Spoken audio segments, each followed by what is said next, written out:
ഈയിടെ സോഷ്യൽ മീഡിയയിലെ ഒരു പ്രസക്തമായ ചോദ്യമാണ്, ഇറാനെ അമേരിക്ക ആക്രമിച്ചപ്പോൾ കേരള മുസ്ലിങ്ങൾ ഗൾഫ് രാജ്യങ്ങളുടെ നടപടികളെ പിന്തുണക്കാതെ എന്തുകൊണ്ടാണ് ഇപ്പോൾ ഇറാനെ പിന്തുണക്കുന്നതെന്ന്. സത്യത്തിൽ ഗൾഫ് രാജ്യങ്ങൾ മുസ്ലിം രാജ്യങ്ങളാണ് എന്ന പരിഗണനയിൽ മാത്രമല്ല ഗൾഫ് രാജ്യങ്ങളെ കേരളത്തിൽ മുസ്ലിങ്ങൾ സപ്പോർട്ട് ചെയ്യുന്നത്.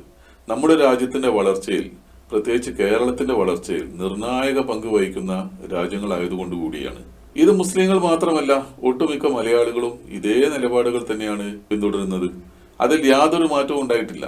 എന്നാൽ കേരളത്തിലെ മുസ്ലിങ്ങളെ സംബന്ധിച്ചിടത്തോളം ഇതിനേക്കാൾ മുഖ്യ പരിഗണന എല്ലാ കാലത്തും അവർ നൽകിയത് സാമ്രാജ്യത്വത്തെ എതിർക്കുന്നതിലാണ്.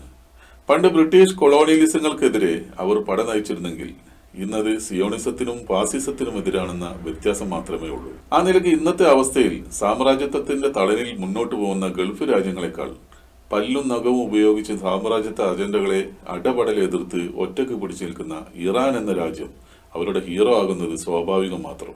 നമ്മെ സംബന്ധിച്ചിടത്തോളം ഇന്ന് ഇറാൻ നമ്മുടെ രാജ്യത്തിന്റെ ശത്രുക്കളല്ലല്ലോ. മറ്റൊരു തരത്തിൽ പറഞ്ഞാൽ ദീർഘകാലമായി നമ്മുടെ രാജ്യത്തിന്റെ വളരെ അടുത്ത മിത്രങ്ങളുമാണ്. എന്നാൽ നീതിയും അനീതിയും നോക്കാതെ യാങ്കി ഭരണകൂടങ്ങൾക്ക് കണ്ണുമടച്ച് സപ്പോർട്ട് നൽകുന്നവർ സത്യത്തിൽ ഇസ്ലാമോഫോബിയയാൽ മാത്രം മുന്നോട്ട് നയിക്കപ്പെടുന്നവരാണ്. യുക്തിരഹിതമായ ആ പിന്തുണകൾ കൊണ്ട് നമുക്ക് യാതൊരു നേട്ടവും ഉണ്ടാകാൻ പോകുന്നില്ല എന്നവർക്ക് അറിയാഞ്ഞിട്ടല്ല, മറിച്ച് അവരെ നയിക്കുന്നത് സാമ്രാജ്യത്വം അവരിൽ അടിച്ചേൽപ്പിച്ച തെറ്റായ കുറെ ധാരണകളാണ്. അതിന്റെ നഷ്ടങ്ങളും കോട്ടങ്ങളും നമ്മൾ അനുഭവിച്ചു തുടങ്ങിയിരിക്കുന്നു. സാമ്രാജ്യത്വ കടന്നുകയറ്റങ്ങൾ കാരണം പശ്ചിമേഷ്യ ഇന്ന് കലുഷിതമായതിന്റെ തിക്തഫലങ്ങൾ പുറത്തു വരാൻ തുടങ്ങിയിട്ടേയുള്ളൂ. വലിയ തോതിലുള്ള ഊർജ്ജ പ്രതിസന്ധിയെയാണ് നമ്മൾ അടക്കമുള്ള ഏഷ്യൻ രാജ്യങ്ങൾ നേരിടാൻ പോകുന്നത്. കഥ അറിയാതെ ആട്ടം കാണുന്ന പല കോമാളികളും ഇതിന്റെ അപകട സാധ്യതയെക്കുറിച്ച് ബോധവാന്മാരല്ല.